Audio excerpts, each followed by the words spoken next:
صبح کا وقت ہے، آنکھ بھی کھلی ہے، کوئی اذان کی آواز بھی کان میں آئی ہے، آپ کا نفس کہتا ہے ابھی سو جی، آپ نے اپنی چادر یا کمبل کو درست کیا اور کروٹ لیا سو۔ یہ کیا ہے؟ آپ نے کس کا حکم پیچھے پھینکا اور کس کا حکم مانا؟ اللہ کے حکم کو پیچھے پھینک دیا، نفس کے حکم کو آگے رکھ۔ یہ شرک، اس شرک کو جاننے والے بہت کم ہیں۔ مولانا روم نے خوب کہا تھا، نفس ماں ہم کم ترس فرعون نیست لیکن ایراعون نیست۔ میرا نفس بھی فرعون سے کم نہیں ہے۔ فرعون نے کہا تھا نا الیس لی ملک مصر وہذہ الانہار تجری من تحتی، کیا اس ملک مصر کی حکومت میری نہیں ہے؟ اور سارا جو یہ آب پاشی کا نظام ہے، انہار کا نظام ہے، وہ میرے کنٹرول میں نہیں ہے؟ جس کا چاہوں موگا کھلا رکھوں، جس کا چاہوں بند کر دوں۔ یہ تھا خدائی کا دعویٰ، انا ربکم الاعلی۔ تو مولانا روم کہتے ہیں میرا نفس بھی اس سے کمتر نہیں ہے۔ وہ کہتا یہ جسم میرا ہے، اس پر میرا حکم چلے گا، میں نہیں جانتا کون اللہ کون رسول، کیا حرام کیا حلال۔ تو فرعون سے کم تو نہیں ہے میرا نفس، لیکن ایراعون اس کی بہت مدد تھی، فوج تھی، لاؤ لشکر تھا، تو اس نے زبان سے بھی کہہ دیا کھل کر انا ربکم الاعلی۔ میں مسکین ہوں، غریب ہوں، میرے پاس کوئی طاقت نہیں ہے، میں زبان سے تو کچھ نہیں کہہ سکتا، اندر سے میرا نفس یہی کہتا۔ یہ نفس کی حکومت قرآن کہتا ہے، بحران ہوتا ہوں۔ دو جگہ یہ مضمون آیا ہے، ارأیت من اتخذ الہہ ہواہ افانت تکون علیہ وکیلا۔ اے نبی تم نے دیکھا اس شخص کو، اس کے حال پر غور کیا جس نے اپنی خواہش نفس کو اپنا الہ بنا لیا ہے۔ اللہ اکبر، الہ لا الہ الا اللہ، کلمہ توحید کا مرکزی لفظ یہاں آ رہا ہے، من اتخذ الہہ ہوا ہو، جس نے اپنی خواہش نفس کو اپنا معبود بنا لیا، الہ بنا لیا۔ افانت تکون علیہ وکیلا، کیا آپ ایسے شخص کی کوئی ذمہ داری لے سکتے ہیں؟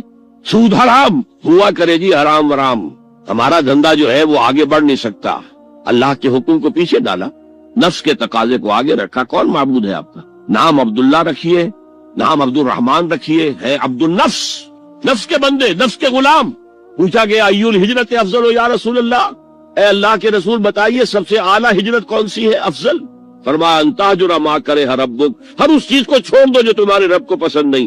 آج رات ہی سے آپ ہجرت شروع کر سکتے ہیں۔ جائزہ لیجئے کیا کیا چیزیں میری زندگی میں خلاف شریعت ہے، جو اللہ کو ناپسند ہے، فیصلہ کیجئے کہ آج کے بعد نہیں ہوگی۔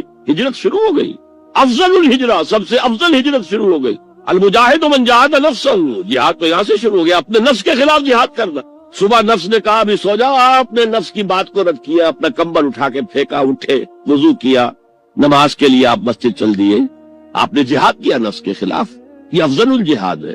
افرأیت من اتخذ الہہ ہواہ افانت تکون علیہ وکیلا، کیا تم نے غور کیا اس شخص کی حالت پر جس نے اپنی خواہش نفس کو اپنا معبود بنا لیا، الہ بنا لیا؟ کہہ رہا ہے لا الہ الا اللہ، لا الہ الا اللہ، لیکن الہ تو اس کا لفظ ہے۔ ظاہر بات ہے فرعون نے اگر دعویٰ کیا تھا میں تمہارا خدا ہوں، انا ربکم الاعلی، تو کیا اس کا مطلب یہ تھا کائنات میں نے پیدا کی ہے، تمہیں میں نے پیدا کی ہے؟ ذرا سوچئے، کیا وہ بزرگ موجود نہیں ہوں گے جنہوں نے اسے دیکھا ہو کہ آج اس کی ولادت ہوئی تھی، کل اس کی کوئی اور سیری بنی ہوئی تھی؟ یہ کیسے دعویٰ کیا تھا؟ میرا حکم چلے گا، میں نہیں جانتا، الیس لی ملک مصر، مصر کی حکومت میری ہے کہ نہیں؟ یہ دعویٰ تھا، یہ خدائی کا دعویٰ ہے۔ جو چیز جو ہے جس کا علاج نہیں ہو سکتا وہ تو برداشت کرنی پڑے گی۔ بعض بیماریاں بھی ایسی ہیں، ڈائبٹیز ہو گئی ہے، شوگر کا مرض ہو گیا، ڈاکٹر آپ کو بتائے گا کہ بھائی اب یہ مرض جائے گا نہیں، اب آپ کو اس مرض کے ساتھ ہی اپنے آپ کو ایڈجسٹ کر کے اپنی غذا وغیرہ اس کے مطابق طے کر لیجیے، ورنہ یہ کہ یہ نہ سمجھیے کہ یہ مرض چلا گیا۔ تو what cannot be cured must be endured۔ لہذا ان آفت سماوی ورزی، چاہے وہ انفرادی سطح پر متاثر کرتی ہو انسانوں کو اور چاہے اجتماعی سطح پر، اس کا تو علاج ایک ہی ہے۔ عربی میں بھی ایک محاورہ یہ ہے کہ کسی نے پوچھا تھا کہ بچھو کے کاٹے کا کیا علاج ہے؟ البکاء الی الصباح، رات کو اگر کاٹا ہے کسی بچھو نے تو روتے رہو صبح تک، یہ علاج ہے، اس کا اور کوئی علاج ہے ہی نہیں۔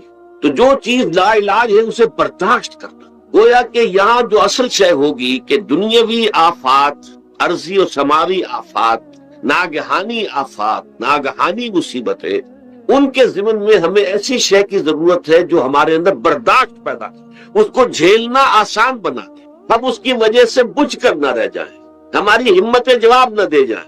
جیسا کہ کئی مرتبہ آپ نے اخبارات میں پڑھا ہوگا، اس سال امریکہ میں بہت طوفان آئے ہیں، مشرقی ساحل پر بار بار طوفان آئے، وہاں بھی لوگ مرتے ہیں، وہاں بھی چھتیں اڑ جاتی ہیں، وہاں بھی تباہی جو ہے آتی ہے۔ تو اس حوالے سے ایک تو ہے وہ ناگہانی آفات، آفت ارضی ہو یا آفت سماوی ہو، زلزلہ ہے یا آفت ارضی ہے، طوفان آ گیا، کوئی سائیکلون آ گیا، یا آفت سماوی ہے، یا کوئی آسمان سے بڑا سا پتھر آ جائے۔ آپ کبھی کبھی اخبارات میں پڑھتے ہوں گے کہ ایک بڑی چٹان پاس سے گزر گئی، بہت بڑی خلائی چٹان جو ہے زمین کے قریب سے ہو کر گزر گئی، زمین بچ گئی، ورنہ اگر وہ زمین سے ٹکرا جاتی تو نہ معلوم کتنا بڑا یہاں پر تباہی کا معاملہ، بڑے بڑے جو ہے شہاب گرتے رہے زمین کے اوپر، بڑی بڑی تباہیاں آتی رہی ماضی۔ تو ایک تو یہ ہے، اور ان میں بھی دقت کیجئے، یہ ناگہانی تکلیف، ناگہانی مصیبت، یا کوئی آفت سماوی یا آفت ارضی، اس کی بھی پھر دو قسمیں ہو گئی۔ ایک وہ کہ جو افراد کو متاثر، انفرادی سطح، آدمی سڑک پر جا رہا تھا، پیچھے سے آ کر کسی گاڑی نے ٹکر ماری، گر گیا، ٹانگ ٹوٹ گئی، اب ظاہر بات ہے کہ اس میں اس کا کوئی قصور نہیں،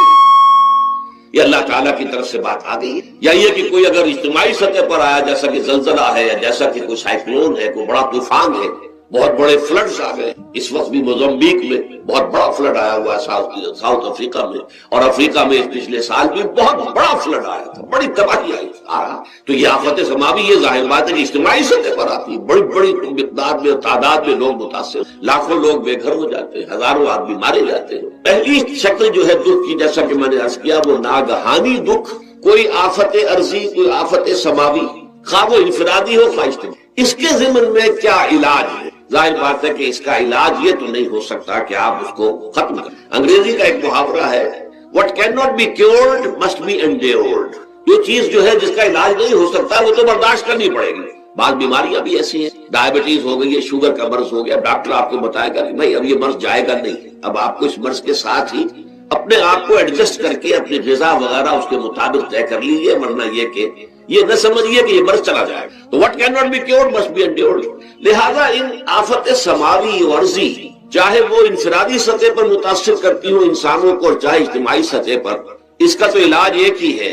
عربی میں بھی ایک محاورہ یہ ہے کہ کسی نے پوچھا تھا کہ بچھو کے کاٹے کا کیا علاج ہے؟ البکاء الی الصباح، رات کو اگر کاٹا ہے کسی بچھو نے تو روتے رہو صبح تک، یہ علاج ہے، اس کا اور کوئی علاج ہے ہی نہیں۔ تو جو چیز لا علاج ہے اسے برداشت کر، گویا کہ یہاں جو اصل شے ہوگی کہ دنیاوی آفات، عرضی و سماوی آفات، ناگہانی آفات، ناگہانی مصیبت، ان کے ضمن میں ہمیں ایسی شے کی ضرورت ہے جو ہمارے اندر برداشت، اس کو جھیلنا آسان بنا، ہم اس کی وجہ سے بجھ کر نہ رہ جائیں، ہماری ہمتیں جواب نہ دے جائیں، ہمارا ارادہ ختم نہ ہو جائے، ہمارا حوصلہ پست نہ ہو جائے، بلکہ برداشت ہو، جھیلنا ہو، تحمل۔ ابھی بھٹر صاحب کہہ رہے تھے اللہ تعالیٰ ذرا سا متحمل ہے، میں نے کہا یہ بہت غلط بات کہہ رہا، اللہ بہت متحمل، وہ ذرا سا تو یوں سمجھیے کہ ان کے کہنے کے انداز میں یہ بات آ گئی، ذرا سا رحیم بھی ہے، نہیں وہ بہت رحیم ہے، بہت متحمل ہے، بہت حلیم۔ لیکن یہ کہ ہمیں یہ جو آفات سماویہ اور ارضیاں ہیں جو ہمارے اوپر آ جاتی ہیں اللہ کی طرف سے، ان کے ضمن میں ذہنی ایک ایٹیچیوڈ پیدا ہو جائے، سوچ کا ایک خاص رخ بن جائے، انسان کے احساسات ایک خاص طرز پر ڈھل جائیں، تو پھر ان کو برداشت کرنا آسان ہو۔ اور وہ کیا ہے؟ وہ ہمارے ایمان کا لازمی۔ ایمان ہمیں یہ بتاتا ہے کہ کوئی مصیبت زمین میں آتی ہے نہ تمہاری جانوں پر آتی ہے بغیر اذن رب، جو کچھ آ رہا ہے اللہ تعالیٰ کے فیصلے سے آیا ہے۔